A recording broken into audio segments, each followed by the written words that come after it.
Hello, gals and pals. Welcome to another fun and exciting and special conversation at the bar. I'm Andy. And I'm Rev. And with us is the incomparable Lynn Ames. Hi! I'm Lynn Ames because they're not. She's Lynn Ames, damn it. Damn it. Right.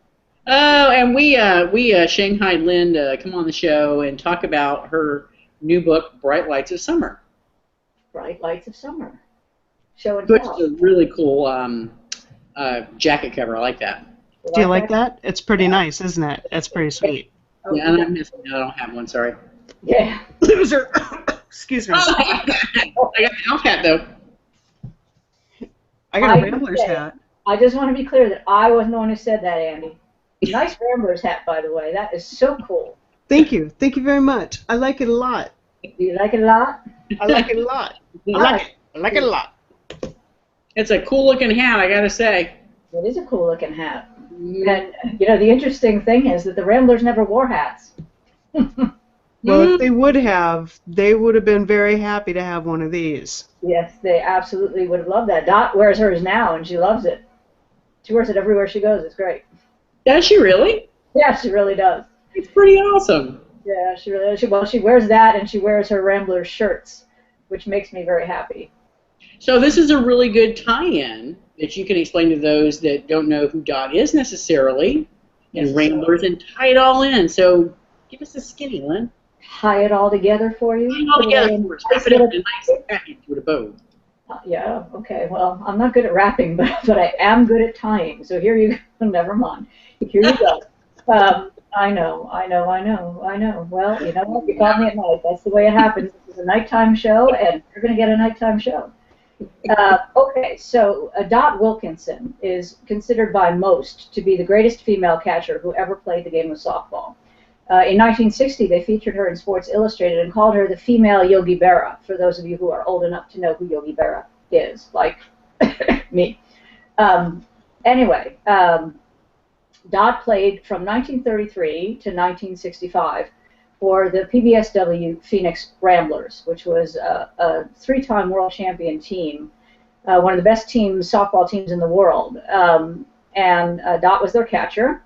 And you know, she started playing when she was 11 years old, and she played until 1965. So she was born in 1921. You know I suck at math. You guys get to do the math.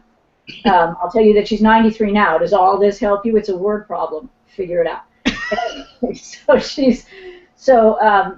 Dot, unlike what many people think, is not the character who was played by Gina Davis in the movie A League of Their Own in 1992. In fact, you might find it interesting to note that every character in that movie was a composite of several players.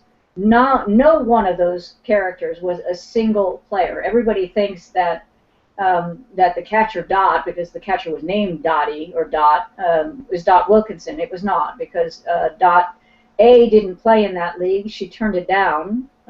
She turned them down cold, in fact. They offered her, Phil Wrigley is the one who created the league. He came and he offered her $85 a week, which was a lot of money in 1943, to come play for the Phoenix to come play in a league of their own.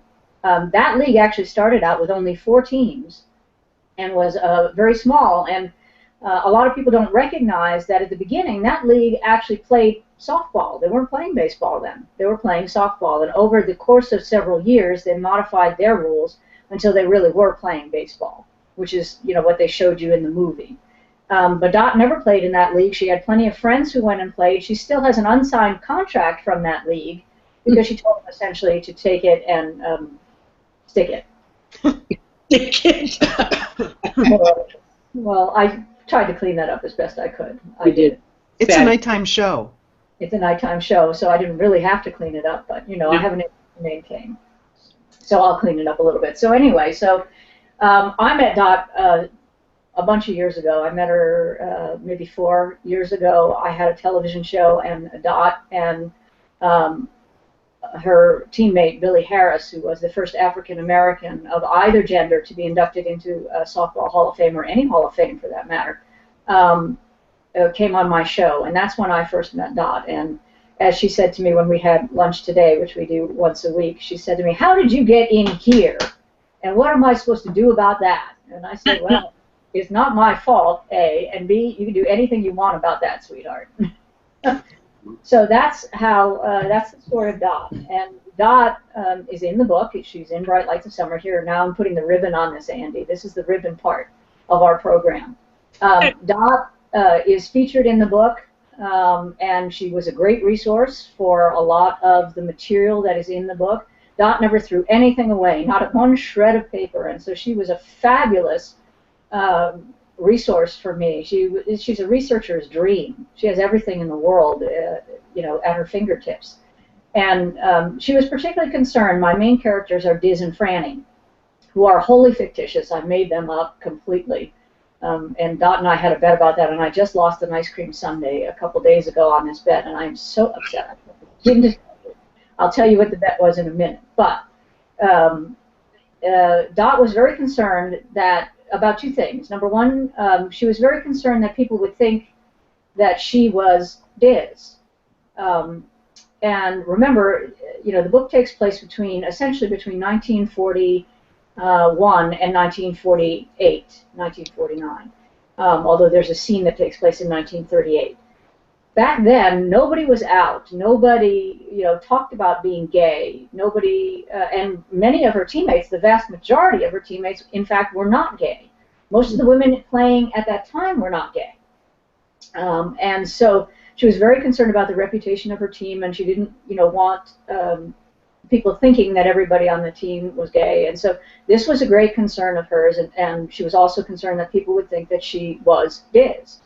Now, Dot will tell you quite freely now that she's gay, and that picture you see on the cover of the book, that is Ricky Cato, who is her partner of 48 years, who died 4 years ago. And so I said, Dot, I promise you, no one will think that you are Diz. And she said, well, how can you be so sure? Just the way Dot says. How can you be so sure? And I said, I'm sure because I'm putting you in the book. And I'm putting words in your mouth. Do you mind? No, I trust you. I said, do you want to know what I'm going to say as you in advance? She said, no, I trust you. And Dot, do you want to see the book before it comes out? No, I want to be surprised. I said, no pressure. Yeah, no pressure at all, right? What if she doesn't like this once it's in print? And I tried to impress her, that upon her because she's 93 years old. But sharper than the three of us combined, no question about it. I said, Dot, you realize that once it's in print, I can't take it back. Once it's out there, it's out there. She said, I know. I trust you. No worries, mate, no worries. So Dot trusted me to put words in her mouth. She had trusted me with her team. This is her team and her teammates, most of whom in the book are real people, were real people. And only one or two of whom are still alive. And so she entrusted me with all that, and I promised her that no one would think she was Diz, and I promise you that when you read this book, you will know that she is not Diz. They're completely separate individuals. And so I was able finally to satisfy her. It took me a year to get her to agree to let me write this book while she was alive. She wanted me to wait until she was gone. And I told her, quite frankly, I didn't have until she was 150, so I needed to write this book long. And she finally agreed to let me do it. And by the way, let me just say that as I'm telling this story about Dot, I'm editing myself because she has asked to see this when we're done. She doesn't have a computer. She doesn't have a computer. She doesn't need a computer, as she says. She has me. So I will bring her my laptop when we have, the link to share, and I will have to sit there and listen to all of her comments as she critiques my performance. I'm sure you'll get wonderful marks. I don't know. I will make sure there are no baseball bats in the room when I let her see it. No. Because she still can swing a mean bat, I'm just saying. So anyway, I really wrote Bright Lights of Summer.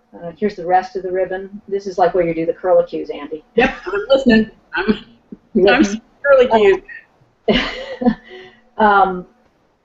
I wrote this book because I really wanted to honor Dot and Ricky and all of their friends. I mean, what they did in that time frame is extraordinary. Nobody was doing the things that they were doing. every time they went to a tournament on a weekend or games away from home, they would travel to California or Chicago, wherever they were going. They literally in the 1940s had to quit their jobs every Thursday. They would quit their jobs and go off, get in the car and drive all night sometimes to get to a ball game.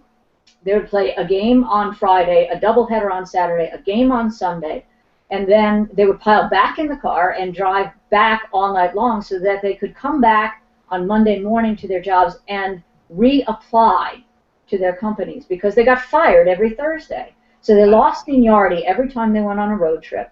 They lost seniority, and they often didn't get to come back to the same exact job. I mean, what a life this was. Yeah. But they were passionate about the game of softball. The game of softball was everything to them. And their teammates were everything to them. And, to them, this was their life. This was their life, and this was the way they lived it. And I really wanted to write this book to honor what these women did, because in truth, these women paved the way for all of us to do what we do. Title IX was a tremendous advantage to me when I was growing up, equality in sports for girls and boys. But without these trailblazers, Title IX would never have happened. Never have happened. Yeah. So they lived a remarkable life, and I really, really wanted to honor that. And apparently I did, because Dot's on her 5th or 6th reading of the book. Wow. She has memorized things I don't remember writing. That's amazing. So now you want to know what the bet was? Absolutely. Okay, so now I will, for the first time, now that I've lost the bet, reveal what the bet. I could taste that cookie. Don't you want some Sunday? Oh, I had it. But my waistline is probably just as happy that I lost it. She bet me that people who read the book, particularly friends of hers who read the book, the first question they would have is, okay, so who are Diz and Fran really? Who are they really? And I said, nobody is going to ask you that. You're the only person who thinks that way. I made these characters up straight out of nowhere, and I really did. But she was so convinced that someone would ask the question, and I was equally adamant that nobody would ask that question. So last week, a few days ago, it was the end of last week, she and I went out to lunch with a couple of friends of ours, Nelda Majors and Karen Bailey, who you may or may not have heard of, but they were the lead plaintiffs in the Arizona marriage equality case. They just got married a couple of weeks ago. They're a big deal. They've been together 58 years, and they put it all on the line for the case. But they're good friends of ours, and so we sit down, and Nelda had finished reading the book, and Nelda's an old ball player too. Nelda had finished the book, and Karen was talking to Dot, and I'm talking to Nelda, so just to set the scene here. And Nelda says to me, leans forward and says to me, so, who were Diz and Fran really? No! I was a day away from winning the bet. I was a day away, and I was really hopeful that Dot didn't hear it, right? Because she's talking to Karen, and they're deep in conversation, and the next thing I know, I hear... I look over, and it's Dot, and she's clapping, and she's smiling like, a megawatt smile. And she said, I told you. That's awesome. I looked at Nelda, boy, I just wanted to... Oh, the timing couldn't have been better. No, you didn't ask me that. She said, well, who are they? I'm like, they're nobody. Damn it, they're nobody. How dare you ask me that? So I lost an ice cream sundae. I'm still trying to get Nelda to pay for the ice cream sundae now, because somebody out there owes me an ice cream sundae. Oh, That's awesome. It was like perfect timing. I didn't, and afterwards I said, Dot, how much did you pay her? that was my first thought. Dot put her up to it. Yeah, I thought she did too, but Dot swears up and down that she didn't, and Dot is as honest as the day is long, and I have to believe that she didn't do it. Sadly, I have to give her that. So, the good thing is, and now I probably shouldn't say this out loud because she is going to see it eventually. Playing the angles. She never figured out, or maybe she did, and she's just not playing that card, that if I lost the ice cream sundae, then she must have, I'm sorry, won one, but she hasn't gotten that far. To her, it's just enough that I lost it, and then she doesn't owe me one. So she hasn't figured out that there must be another corresponding side to that bet. Okay with me, but now that she's going to see this, now I'm going to owe her an ice cream sundae. What am I thinking? I just want to break in for a second. If any of the viewers who are out there right now have any questions or comments that they want to share with Lynn, go ahead and do so. Our favorite Allison chimed in. Yes, she chimed in earlier and said, "I can't stay, but just popped in to say hi and much love to 3 of my favorite people." Oh, much love, Allison. We love you. Love, yep. Yes. Happy Do you say holiday. it with a Texas accent, though? Hmm? Do you say it with a Texas accent? No. But she doesn't really speak with a Texas accent either. Not really, no. No. It has a bit of an accent, but Yeah. I just want to say, and I don't, she's not hanging out anymore, but I just want to say that Allison is one of the most generous, sweet, thoughtful people I've ever met. I mean, So kind. So kind. She's And just she never sleeps. no, it doesn't seem so. She never does. It's a little frightening. is that crazy ass Ann on? No, I can't see who. I can't actually see who is here anymore. What kind of crap is that? Well, let me see. Waiting for Ann to swoop in. Yeah, no doubt. I could send her an invite right quick. I mean, No, well, if she does, could you please have her Photoshop the gray out of my hair? only if she does mine first. It's going to take longer than I am, honey. Just saying. That's okay. You know, I embrace my gray. It's okay. I'm Okay. trying to embrace my gray. I'm not quite there yet. Oh, but after it took me a year and So there you go. it took me a year and a half to grow out the dye, so I'm not going back. I've never dyed my hair, so it is what it is. I've earned every one of these suckers, and I should be one of them, even if I want Ann to Photoshop them out. What? Now, you want to go ahead, Sherry? Because I don't want to hog up the show. I know that you do that. You Well, don't I want to hog the show. So go ahead. I've already done that. But that's okay. Well, you're the guest, so you're allowed to hog up the show.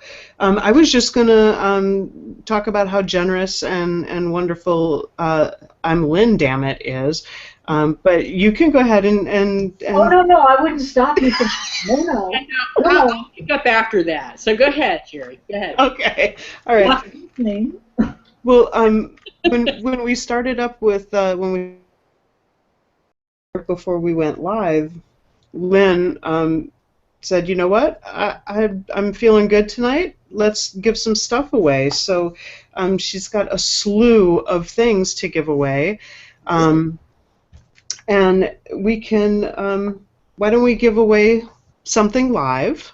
Why not? So the next person that submits a question or a comment, you get whatever Lynn picks out for you. Well, it depends on who it is. I have to see who it is first. Yeah, so the gift has to fit the person. you know, I wanted to when I put my hat on tonight, I was talking to my wife about it. I'm like, you know, she's like, "That is a really nice hat," and I was telling her how much time and effort you put in. Like it wasn't something that I really thought about, but you know, kind of watching through Facebook, you go through so much to figure out which shirts to get, which hats to buy. Can you speak to? I mean, it was just like a tremendous. I don't want to say ordeal, but I mean, it was. It was an ordeal. It really was an ordeal. I mean, look at this hair. I don't put hats on my head, for God's sake. So what do I know from baseball hats? But I know a lot of people who do.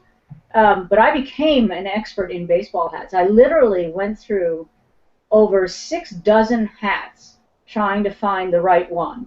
Because every time I would talk to someone else about hats who I knew hats, they would say to me, well, here are the important factors. It must have a sandwich bill. That is the black in the middle.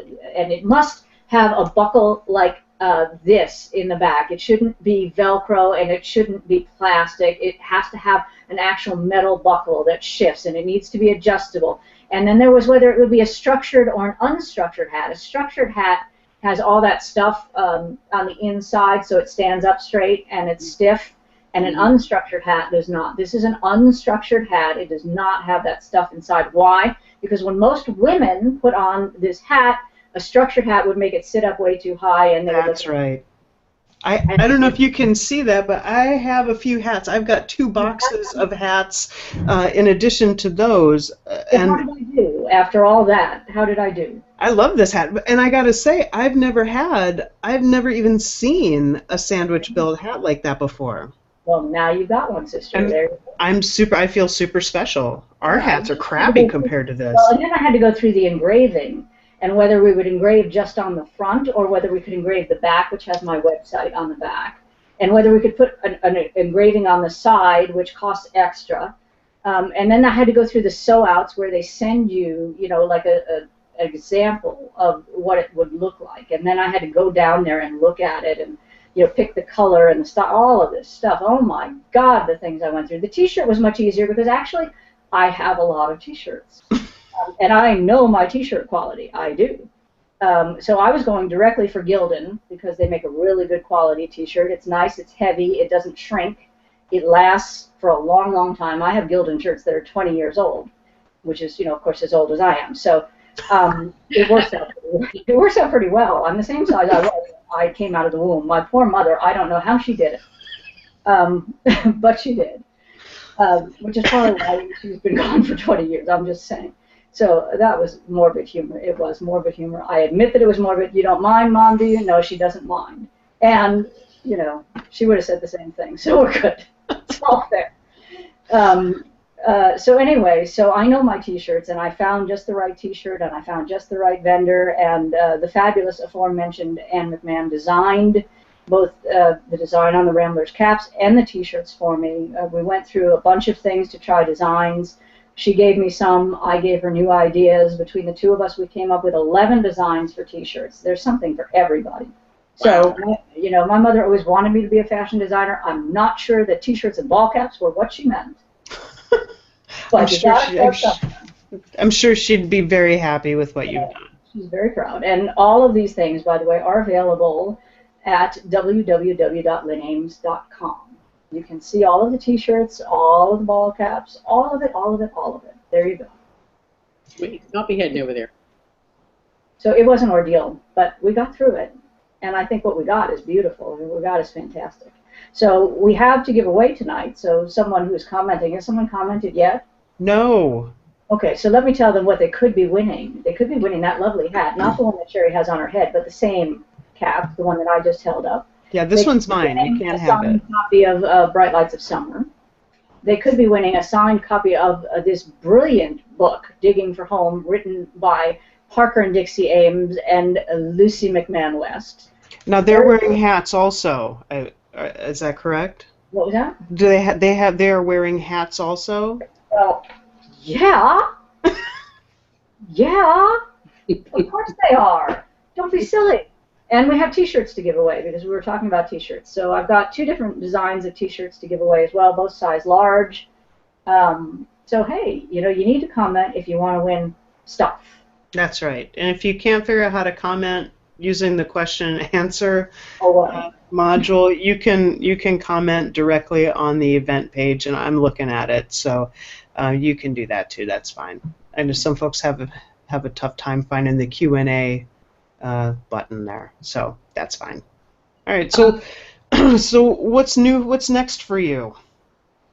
We have a documentary coming out that is attached to Bright Lights of Summer. It's called Extra Innings, the real story of the Bright Lights of Summer. And that will be coming out sometime this winter, hopefully in January, but it may be a little bit later. And that, Dot, for everything that Dot has done in her career, she's a 19-time All-American, she's a Hall of Famer, she's a 3-time world champion, she's a member of the National Bowling Hall of Fame as well. Dot has never sat for an extensive interview, and she has never publicly talked about being gay. But she was willing to do it with me. And I feel incredibly blessed by that. So on September 20th, Dot doesn't travel anymore, and everybody on Facebook had been talking about how much they wanted to meet Dot, and I had this idea. You see the light bulb just pop right over my head. But I had this idea that what if I brought everybody to Dot instead? And so I did. We created this event, and on September 20th, we put on this event in Phoenix at the Phoenix Public Library, and I sat down with Dot and interviewed her for 2 hours. We chatted. And some very funny things happened. I'm not going to give them away, but some really embarrassing to me things came out of this discussion. I will say that it involves a topic I wasn't really willing to talk about, but she apparently was readily willing to talk about. And it starts with an S and it ends with an X, and there's something in the middle. And she plays the saxophone. That's what I was thinking. There you go. That's it. And she was very funny. She's a riot anyway. So for 2 hours, I sat down and I interviewed her, and I brought in a team of documentary makers. The wonderful Lane Causey, who's very, very talented, and her team came in and videotaped the entire thing. They filmed all of it, and that will be the crux of this documentary, is my interviewing Dot, plus some really rare archival footage from the 1940s and some still pictures and a lot of really, really cool stuff. So we're working on that right now, and that'll be out January, February, somewhere in there. We're still working on it right now, but it's really going to be special. It's going to be incredibly special. We're going to, I think, initially it will be on the film festival circuit, so that perhaps we can find a distributor to pick it up and take it large. I'd really like to take this thing way large. And so that is what's happening right this instant in my little world, along with promoting Bright Lights of Summer and all of the many other things that are happening right here, right now, in this little space. I'm starting to think about what my next work will be. I'm not positive yet. I've got a bunch of possibilities running around in my little pea brain, and something's going to pop any second now. I do believe it might be, I don't know, I don't want to say, because I'm not positive at this moment, and if I commit to something here and now, people seem to have a very long memory. I don't know what it is with you people that your memories are that good. Well, we have it on video, so, you know, we're reminded. People below, I think. Whatever it is, stop it. Just stop it. Well, it's not me and Andy. We don't remember anything ever. We remember nothing. We do have a comment. Oh, yeah. Who is it? It is Joy Gray. Oh, hi, Joy. And she says, "Hi, Lynn. Greetings from Centerville, Virginia. Tina and I would like to know, how long did the research take from the time you decided to write Bright Lights of Summer? We love you." I love you. I love you guys too. And if I'm not mistaken, you might already have the book. So ask them to type in what they don't have, or what of these lovely gifts they would like to have. I think the T-shirt might be too big for them. I haven't met them, but I've seen pictures. But anyway, whatever they want, they can have. One. One.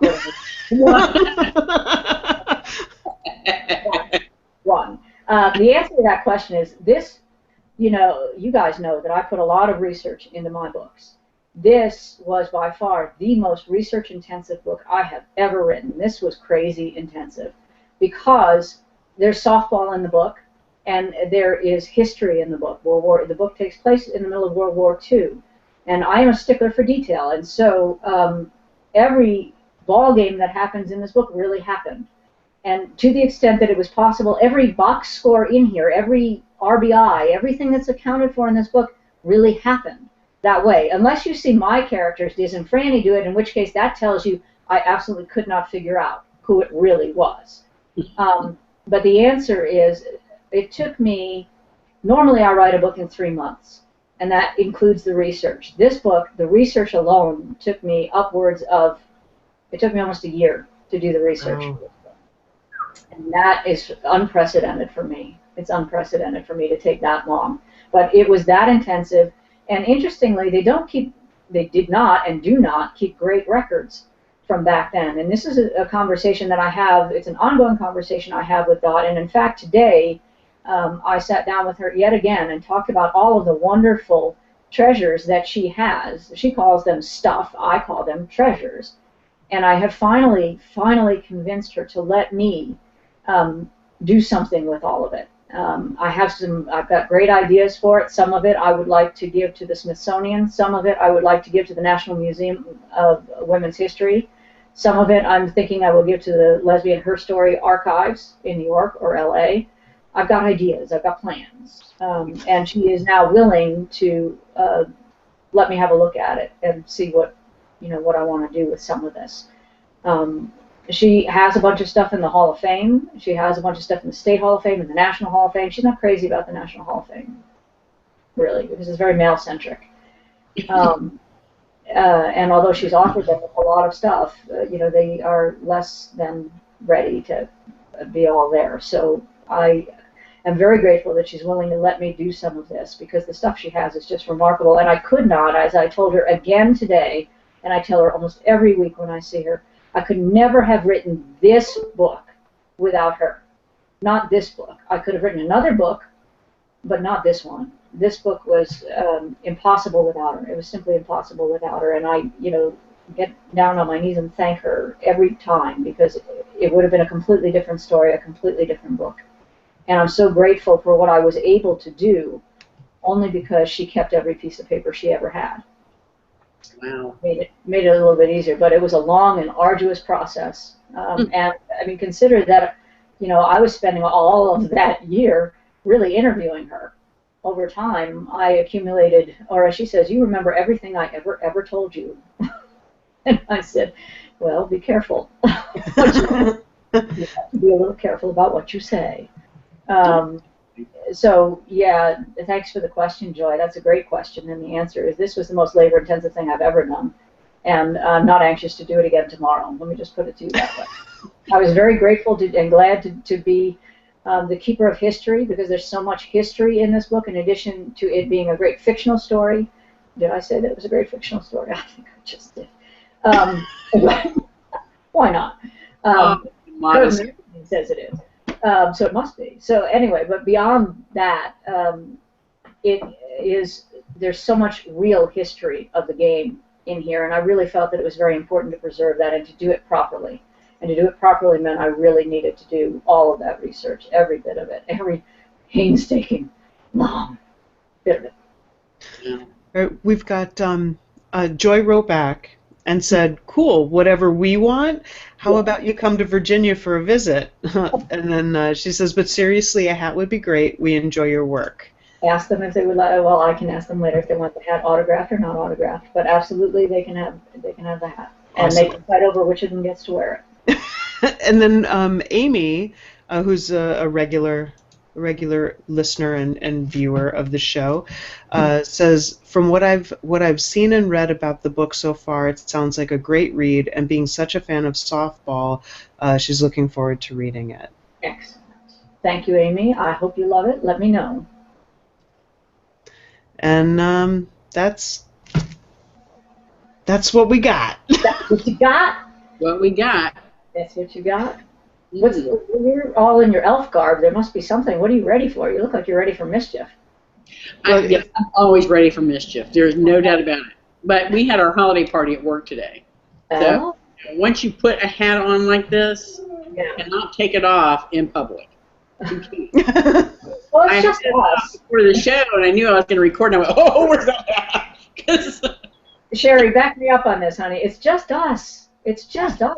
Go ahead. There's nobody else paying any attention. It's just one of our shows, Andy. Nobody watches. No. You get. Show up. Heidi popped in. She said, "Good Lord, it's hard to find the question space." Oh, God. See? Heidi didn't like. No, it's if you look on the event page and there's the video right there, and then it says there's a big yellow thing that says live. Right next to that, it says Q&A. If you click on the Q&A, it'll take you there. But you can always post your questions right here. I can see them.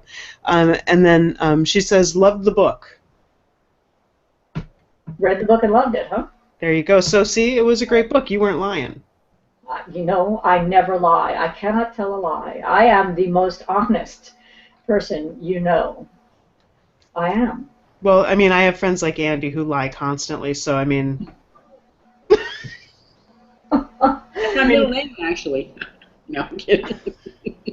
Oh my God, I can't remember anything I say, so I have to tell the truth. We've had that conversation before. She can't lie because she can't remember what the lies are. So, I have to tell the truth. Yeah, well, you know what? Sometimes. Mm-hmm. Interesting. Sometimes it's painful. All right, so I'm gonna scratch the. Oh, somebody left a comment on the YouTube thing. Well, hold on, I don't even know where that is. Oh no. Well, we'll get you entered for the YouTube question. Here, let me see if I can. Technology going on. Let me see. My goodness. We're everywhere. We try to be accessible for everybody. Yeah, it's beautiful. Okay, so the Ramblers hat has been claimed. Yes. We're crossing that one off the list. Oh, let's see. It's Lori Wagner. Oh, good. What does Lori want? She already has a shirt. She says, Lynn, how long have you known Dot? It seems like a really long time. I love all your books. Thank you, Lori. It feels like forever, but really it's only been, I think I met Dot shortly before Ricky died, and Ricky's been gone 4 years. So probably 4.5 years ago, something like that. It really does feel like forever. And Dot and I have tried many times. In fact, we have this as a regular conversation. We talk about what it is, how to quantify our relationship, and you can't quantify it. It's like it's not a mother-daughter relationship. It's not a grandmother-grandchild relationship. It's certainly not a love relationship. Not that way. The bottom line is there is no way to quantify. We're just simply family. We're family, and there really is no, I've never really experienced anything quite like it, and neither has she, which is what makes it so unique and so special. We are simply family to each other.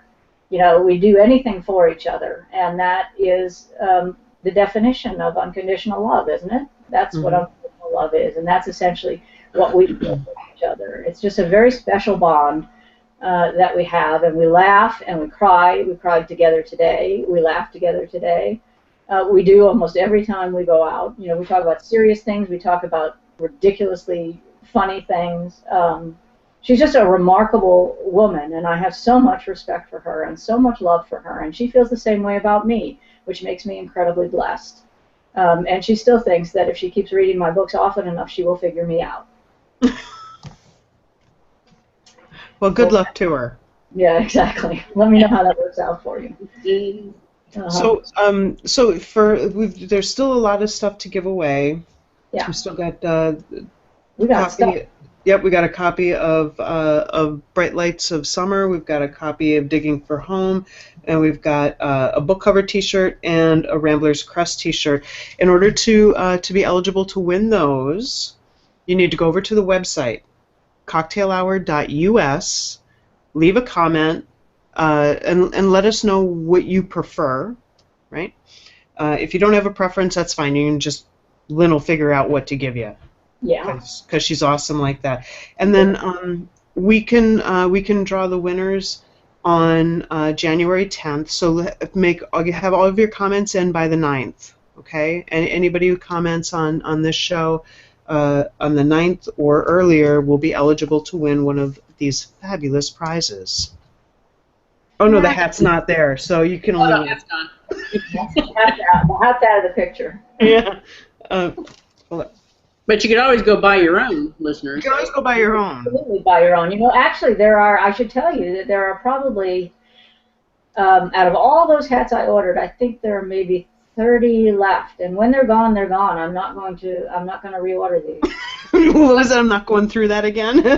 I'm so totally not going there again. Nope. Been there, done that. Bought the T-shirts and the caps. Not going to do it again. All right. Not going to do it. Wouldn't be prudent. Very nice. Thank you. The idea that Jeb might be running just took me off track. You got that. Well, somebody ought to get that. Somebody out there will get that. Somebody out there will get that. I got it. That's why I was drinking. Yeah. Yeah, drink some more. When I need it. Yeah, absolutely. It's pretty much that time. I know. So sad. So quick. Flies whenever you come on. It just flies. It's amazing. Do you want me to sing? Do I need to sing the goodbye song? Yes, I would enjoy that. Yes. I was watching clips of Carol Burnett today, Carol Burnett outtakes, and I was just laughing till I was crying because no matter how many times you see that stuff, I mean, I still think that was the most genius show ever, ever. And I mean, to have that kind of comic genius and to be a woman in that at that time was just, you know, she was a pioneer herself, and that was really cool. So I always like to honor Carol when I can. I'll channel a little redhead here. Do I look like a redhead to you? Sure I do. I'm so glad we had this time together to laugh a little while and sing a song. Seems we just get started, and before you know it, comes the time we have to say so long. Good night, everybody. Aww. Aww. That was awesome. Well, thank you, Lynn, for being on, and I'm sure we will have you on again because we love you as a guest. I love you guys. Thank you so much for letting me do this and let me talk about the book. I really appreciate it.